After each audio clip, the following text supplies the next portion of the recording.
আচ্ছা, কিমার ভিডিওতে তোমরা দেখেছো সন্দীপের বাড়িতে কিমা ছিল এবং সেখানে কি হলো, আইসক্রিম খাওয়ার পর্ব চলছে, যেখানে কিষাণুর হাতে একটা বাটি আইসক্রিম দেওয়া হয়েছে এবং সেই আইসক্রিম থেকে কেটে কিষাণু খাচ্ছে, তার ঠাকুমাকে খাওয়াচ্ছে, তার পাশে ওই পাল্টু পিসোর বউকে, তাকেও খাওয়াচ্ছে।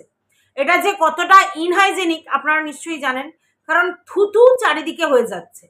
মানে ওর মুখে যে চামচ সেটা ওনার মুখে, ওনার মুখে যে চামচ আবার ওর মুখে, ওর মুখের যে চামচ আবার পাল্টু পিসির মুখে, আবার সেখান থেকে ওর মুখে।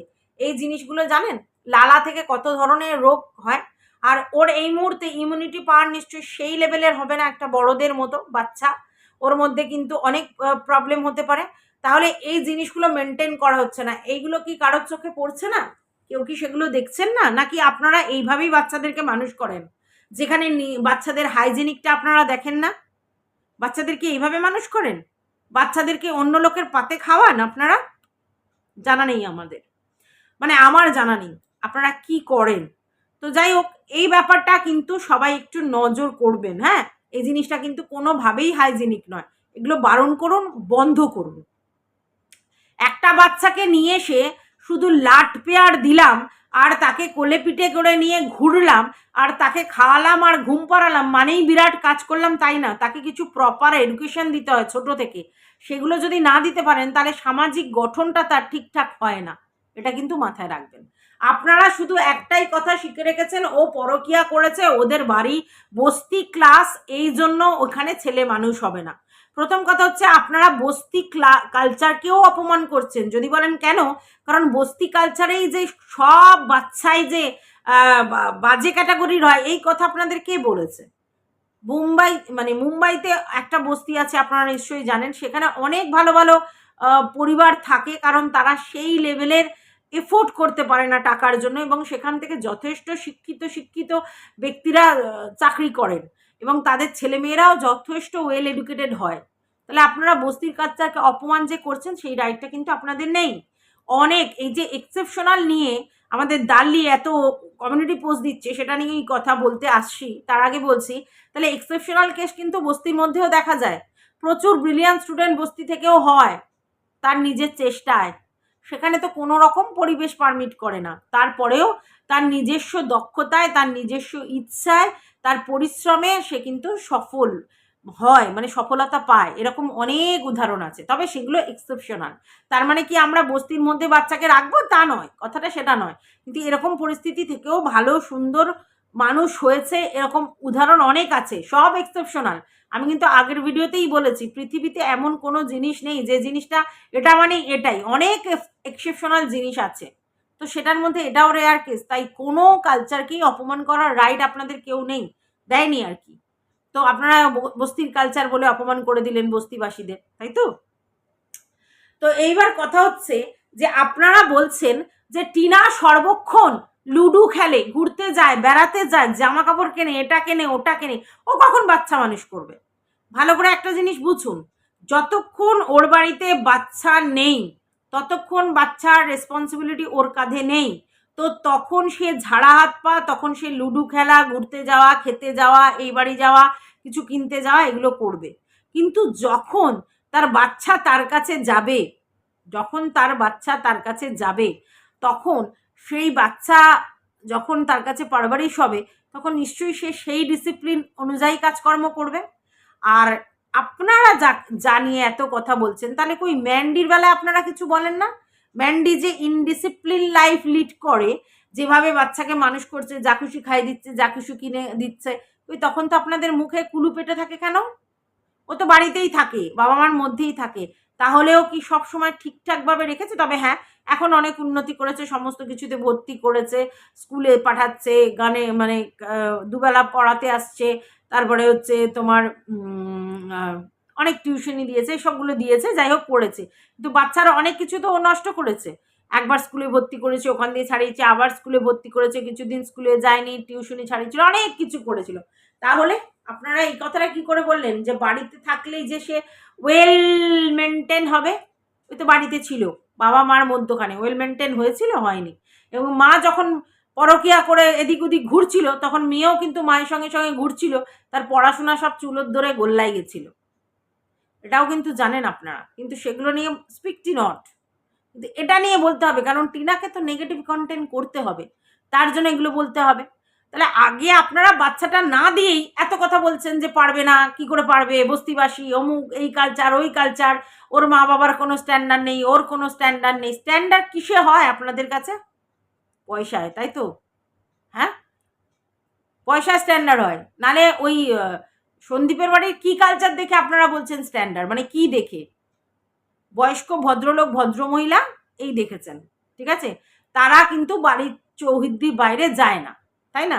এইবার কখনো কখনো তারা নিমন্ত্রণ বাড়িতে যায়, ঘুরতে যায়, বেড়াতে যায়, এই। আর তো ওদের সঙ্গে মেশে মোটে দাঁড়িয়ে একজন, ঠিক আছে? আর পাল্টু পিসুর বউ, ঠিক আছে? এখানে কোথায় আপনারা কালচারটা অনেক ওয়েল কালচার্ড দেখলেন? হ্যাঁ, বাড়িটা রাজপ্রাসাদের মতো করেছে, এটা ঠিক। আর তাছাড়া এও একজন ইউটিউবার, ও একজন ইউটিউবার, এদের বাড়িতে চাষবাস আছে, তাই চাষি ভুষুর কাজগুলো করে। ওদের বাড়িতে কোনো চাষবাস নেই, তাই দিন আনা দিন মজুরের মতো যেগুলো কাজ করলে হয় সেগুলো করে, টোটো চালায়। তারপরে হচ্ছে তোমরা কি যেন বলে, ওর বাবা বাদাম বিক্রি করে, যেরকম কাজ পেশা আছে সেরকম কাজ করে। আপনারা আমাকে একজন লিখে গেছেন যে ওই বাড়িতে নিয়ে গেলে কি হবে, টোটো চালক হবে। তো আমি তো শুনেছিলাম টানদীপ হচ্ছে একটা ইলেকট্রিকের না কিসের কাজ করতো না, ওই কি একটা মানে ওরকম ধরনের কাজ করতো, ইলেকট্রিক নাকি লাগায়, ওই যে তোমার ক্যামেরা লাগায়, ক্যামেরা যে লাগায় সেগুলোর কাজ করতো। তাহলে ওইভাবে স্ট্যান্ডার্ড মেনটেন হয় না। হ্যাঁ, ইউটিউব করে এখন কিছু পয়সা করি করেছে, আসবাবপত্র কিনেছে, ঘরদোর করেছে, রং ফং করেছে, এই জন্য আপনাদের কাছে কালচার্ড হয়ে গেল। মানে পয়সা দিয়ে কালচার্ড হয় কি? জানা নেই আমার। তো কালচার দুজনদের বাড়িতেই সমান, আর পয়সাও দুজনদের বাড়িতে সমান নয়, আর হচ্ছে শিক্ষা দুজনদের বাড়িতেই সমান। তুলনামূলক টিনাদের বাড়িতে শিক্ষা একটু বেশি। যদি বলো কেন? কারণ আমি যেটা শুনেছি, সন্দীপ 8 পাস করেছে আর টিনা এইচএস বা 11 পর্যন্ত পড়েছে, তাহলে একটু বেশি। তাহলে আপনারা কোন জায়গা থেকে বলছেন এরা ওয়েল কালচার্ড ফ্যামিলি? আচ্ছা, এইবার আপনারা কি বলছেন যে ওদের কাছে দেব, ওরা কি করবে, মানে ওরা হচ্ছে তোমার মদ খেয়ে উল্টে পড়ে থাকে। আপনারা দেখেছেন মদ খেয়ে উল্টে পড়ে থাকতে? দেখেননি তো, শুনেছেন লোকের কাছে। কার নাকি কমেন্ট বক্সে গিয়ে বলেছে আমার বাড়িতে মদ খেয়ে উল্টে পড়ে থাকে, দেখেননি আপনারা কিছুই। তাহলে যদি সন্দীপেরটাও আপনারা না দেখেন, বিশ্বাস করেন না, তাহলে এদিকেরটাও দেখেননি, বিশ্বাস করার ব্যাপার নেই। তাহলে আপনারা তো এক এক জায়গায় এক এক রকম বাজ কথাবার্তা বলছেন। আচ্ছা, গেল এগুলো। এইবার আসি আমাদের দাল্লির কথায়। দাল্লি কি করছে? কমিউনিটি পোস্ট দিচ্ছে। কিসের কমিউনিটি পোস্ট দিচ্ছে? এক্সেপশনাল যে জিনিসগুলো আছে সেইগুলোর কমিউনিটি পোস্ট দিচ্ছে। কি এক্সেপশনাল? মা যে কিনা তার নিজের বাচ্চাকে টর্চার করেছে, এরকম কিছু। আর একটা দিয়েছে লয়ের কথা, লয়ের, যেইখানে এক ভদ্রলোক বলছে, যদি ওই চ্যানেলটা আমি আগেই সাবস্ক্রাইব করে রেখেছিলাম, তো ওই ভদ্রলোক বলছেন যে সব ক্ষেত্রে যে মা কাস্টাডি পায় তেমনটাও নয়। কাস্টাডি মা পায় সন্তানের, ঠিক আছে, মানে ওই শিশু মানে যারা 7 বছর পর্যন্ত তাদেরটা মাই কাস্টাডি পায়, কিন্তু সর্বক্ষেত্রে নয়। কেন সর্বক্ষেত্রে নয়? তার কারণ হচ্ছে, যদি উনি একটা ঘটনা বলেছেন, যেটা গল্প কথা নয়, সত্যি কথা। সেই ভদ্রমহিলা 18 মাস বয়সের বাচ্চাকে বাড়িতে রেখে গিয়ে চলে গিয়েছিলেন। 1 বছর পর তিনি কাস্টাডির জন্য আবেদন করেছিলেন, এবং তখন চারিদিকটা বিচার করে দেখা হয়েছে যে ভদ্রলোক 18 মাসের বাচ্চাকে 1 বছর ধরে লালন পালন করেছে, এবং তাহলে ভদ্রমহিলা 1 বছর কোনো খোঁজ খবর নেয়নি। তাহলে সেই জায়গা থেকে ভদ্রলোক যে বাচ্চাকে তার মা না থাকলেও মানুষ করে দিতে পারেন, সেটা প্রুফ হয়েছে। কারণ বাচ্চাটাকে 1 বছর তার বাবা মানুষ করে দিয়েছে, 18 মাস থেকে যে আরও 1 বছর মানুষ করেছে, আর মা তখন কোনো রকমভাবেই যোগাযোগ করেনি। তাহলে সেক্ষেত্রে কাস্টাডিটা বাবা পাবেন, কারণ বাবা মানুষ করে দেখিয়ে দিয়েছেন। তো তিনি বলছেন দুজনকেই কাস্টাডি ফর্মেট লিখতে হবে, ছেলেকেও লিখতে হবে, মেয়েকেও লিখতে হবে, মানে বাবাকেও লিখতে হবে, মাকেও লিখতে হবে, এবং নিজের জিনিসগুলো লিখতে হবে যে এই এই এই কারণে আমি ছিলাম না, বা এই এই কারণে এগুলো হয়েছে, বা আমি এখন এই জন্য কাস্টাডি নিতে চাই, এবং অপোনেন্টের সম্বন্ধেও যদি কোনো আর্গু থাকে বা যাই থাকে, অ্যালিগেশন থাকে, সেগুলো সমস্ত লিখতে হবে। তারপর সেগুলো বিচারাধীন, মানে হিউম্যান রাইটসের কাছে গিয়ে বিচারাধীন, বিচার সাপেক্ষ ব্যাপার, এবং সেই জায়গা থেকে বিচার করে যাকে মনে হবে উপযুক্ত তার কাছেই কাস্টাডি দেওয়া হবে। তবে এমনও ঠিক যে কাস্টাডি একজনকে দেওয়া হবে বলে অপরজনের কোনো রকমভাবে রাইটস থাকবে না, এটা কিন্তু নয়। বাবার কাছে থাকলে মায়েরও রাইটস থাকবে, মায়ের কাছে থাকলে বাবার কাছেও বাবার রাইট থাকবে। এইটাই আমাদের দরকার, আমাদের দরকার এইটা। কেন? আমরা যারা টিনাকে সাপোর্ট করছি এই ব্যাপারটাতে, মানে আমি এই ব্যাপারটাতে বলছি, তো সেই জায়গায় আমাদের এটা দরকার যে টিনা যেন তার বাচ্চার সঙ্গে যোগাযোগটা করতে পারে।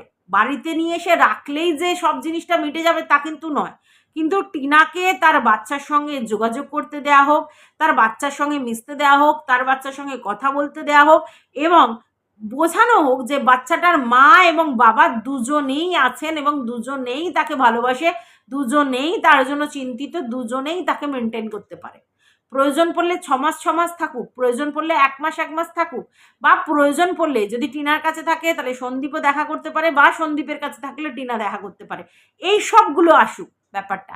একতরফা আমরা চাইছি না, মানে আমি চাইছি না একতরফা যে একটা বাচ্চা তার মায়ের কাছে দিয়ে দিলে তারপর তার বাবার সঙ্গে কোনো জনসংযোগ নেই বা বাবার সঙ্গে কোনো রকম আলাপ পরিচয় নেই, তাহলে কিন্তু খুব মুশকিল হবে, খুব মুশকিল হবে, কারণ বাচ্চার মেন্টাল এফেক্ট পড়বে। তো সেই জায়গা থেকে দুজনকেই প্রয়োজন। না তো আমার মা নেই বা আমার মা এরকম, এই সবগুলো কিন্তু ঠিক নয়। বাচ্চার বড় হলে তো সব জানতে পারবে। তো সেই জায়গা থেকে দুজনকেই যেন পায়, এইটা আমাদের মুখ্য উদ্দেশ্য।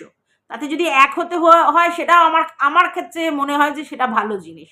বা যদি তারা না নিজেদের মধ্যে আর আন্ডারস্ট্যান্ডিং হয় তারা আলাদা হয়ে যাক, কিন্তু বাচ্চাটার জন্য তারা যেন একত্রিত হয়, কথা বলে, গল্প করে, সময় কাটায়। এরকম বহু ফ্যামিলি আছে যাদের নিজেদের মধ্যে ডিভোর্স হয়ে গেছে, কিন্তু তারপরেও বাচ্চার জন্য তারা একসঙ্গে ঘুরতে যায়, একসঙ্গে টাইম স্পেন্ড করে, বাচ্চাকে ভালো রাখার জন্য বাবা মা অনেক চেষ্টা করে। এবং এমনও আছে যে বাবা মা আলাদা হয়ে গেছিল কিন্তু বাচ্চার জন্যে তারা আবার একত্রিত হয়েছে, মানে ডিভোর্স হয়ে গেছিল, ডিভোর্সের পর আবার নতুন করে বিয়ে করে তারা আবার এক হয়ে গেছে, এরকম উদাহরণ আছে। আবার এরকম উদাহরণ আছে যে দুজন দুজনের সঙ্গে আলাদা পার্টনারের সঙ্গে থাকে, কিন্তু তারা একজন আরেকজনের বাড়িতে যায়, সেখানে কিছুদিন স্পেন্ড করে, আবার মানে একজন আরেকজন না, সরি, বাচ্চাটা একবার মায়ের থেকে বাবার কাছে যায়, বাবার থেকে মায়ের কাছে যায়, এরকম হয়, তাদের সঙ্গে সময় কাটায়, স্পেন্ড করে, সমস্ত কিছু হয়। তো সেরকম করা হোক। আর সর্বোপরি আমি একটা জিনিসে ভীষণ খুশি হয়েছি, সেটা হচ্ছে যে এই সোশ্যাল ওয়েলফেয়ারের সঙ্গে যুক্ত হয়ে বা এই সোশ্যাল ওয়ার্কারের সঙ্গে যুক্ত হয়ে যেটা হয়েছে সেটা হচ্ছে শিশু সুরক্ষা আইনের মধ্যে নজরে পড়ে গেছে আমাদের কৃষাণু বাবা। এবং তাতে কি হবে, যার কাছে থাকুক শিশু সুরক্ষা আইনের লোকজন সব সময় নজর রাখবে তাদের দিকে, এবং সেই জায়গা থেকে একটা মানে ওর যত্নটা দুজনের কাছে আলটিমেটাম হবে, যেই রাখুক, এটা খুব প্রয়োজন। এবং সেক্ষেত্রে কি করতে হবে কি না করতে হবে নিশ্চয়ই তারা সমস্ত গাইডলাইন্স দিয়ে দেবে।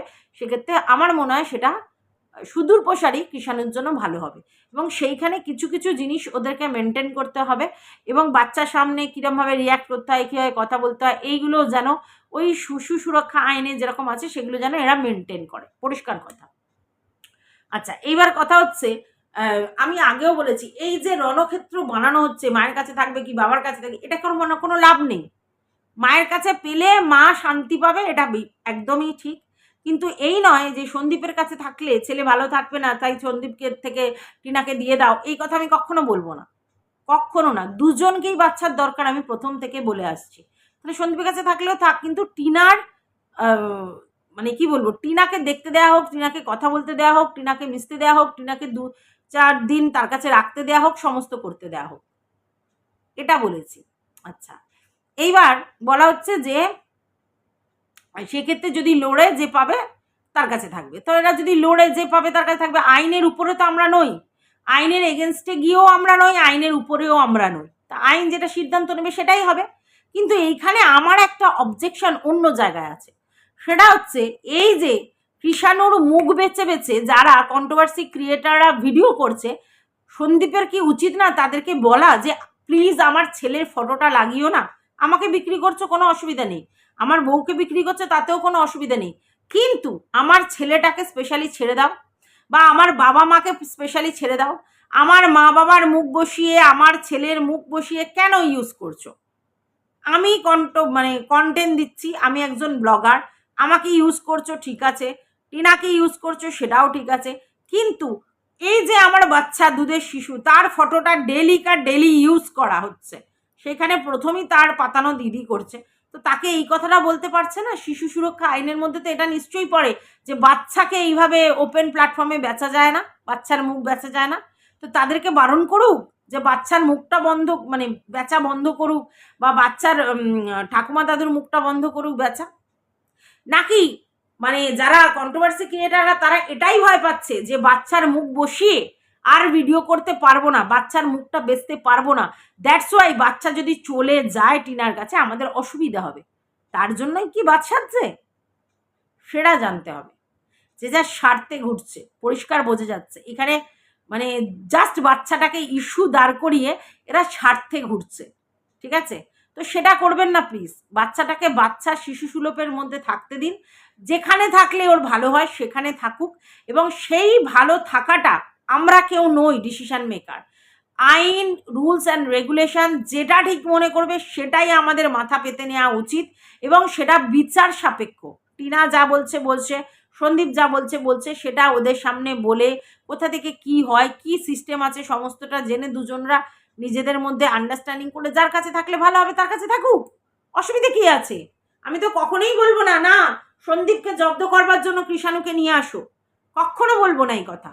তবে হ্যাঁ, দুজনই যেন বাচ্চাটাকে পায়, যেটা টিনা বারবার বলেছিল যে এমন কাজ করব যাতে বাচ্চাটাকে দুজনেই পায়, বাবাকেও পায় মাকেও পায়। এটাই তো বড় কথা, যে বাচ্চার মানসিক বিকাশের জন্য বাবাকেও দরকার মাকেও দরকার। মা নেই বাবার কাছে তাই জন্য থাকতে হবে, বা মা চলে গেছে বলে বাবা মায়ের প্রতি তোমার কোনো ফিলিংস থাকবে না, এটা কি জোর করে আদায় করার জিনিস? আজ না হয় কাল তো উঠে আসবেই। তাহলে দুজনকেই সমানভাবে তাদের ভালোবাসাটা বাচ্চার জন্য দিতে, মানে দেওয়ার মতো ব্যবস্থা করে দিক। আমার কাছে এটাই সিস্টেম। রুলস অ্যান্ড রেগুলেশন যেন এরকম হয় যে বাবা মা দুজনের স্নেহ মমতা ভালোবাসা যেন বাচ্চাটা বঞ্চিত না হয়। এটা দেখুন না, এত কিসের যুদ্ধ আপনাদের, যথেষ্ট। যাই হোক, ভিডিওটা এই পর্যন্ত। ভালো লাগলে অবশ্যই লাইক কমেন্ট শেয়ার করে পাশে থাকবেন, পারলে আমাকে সাবস্ক্রাইব করে নেবেন। টাটা।